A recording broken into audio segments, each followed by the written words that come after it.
তোমরা যারা নামাজ আদায় করো না, নামাজ কঠিন কিছু তো নয়। আমি তোমাকে কি নামাজের একটা নমুনা বলবো? দেখো নামাজ কি জিনিস।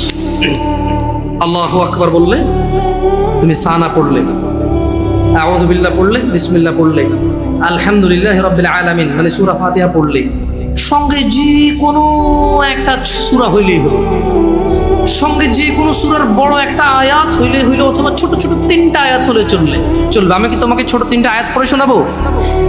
আউযু বিল্লাহি মিনাশ শাইতানির রাজীম, ওয়াল মুরসালাতি উরফা ফাল আসিফাতি আসফা। 2 আয়াত হয়ে গেছে। আল্লাহু আকবার। এরকম ছোট 3টা আয়াত পড়লেই হলো। কুল হুয়াল্লাহু আহাদ আল্লাহুস সামাদ লাম ইয়ালিদ ওয়া লাম ইউলাদ ওয়া লাম ইয়াকুল লাহু কুফুয়ান আহাদ।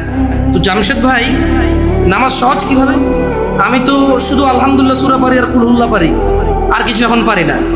তো ঠিক আছে, তুমি প্রথম রাকাতে আলহামদুলিল্লাহ সূরা পড়ো, রুকুতে যাও। আচ্ছা, প্রথম রাকাতের রুকুতে সুবহান রাব্বিয়াল আযীম, সুবহান রাব্বিয়াল আযীম, সুবহান রাব্বিয়াল আযীম। দ্বিতীয় রাকাতের রুকুতে কি অন্য কিছু? সেম।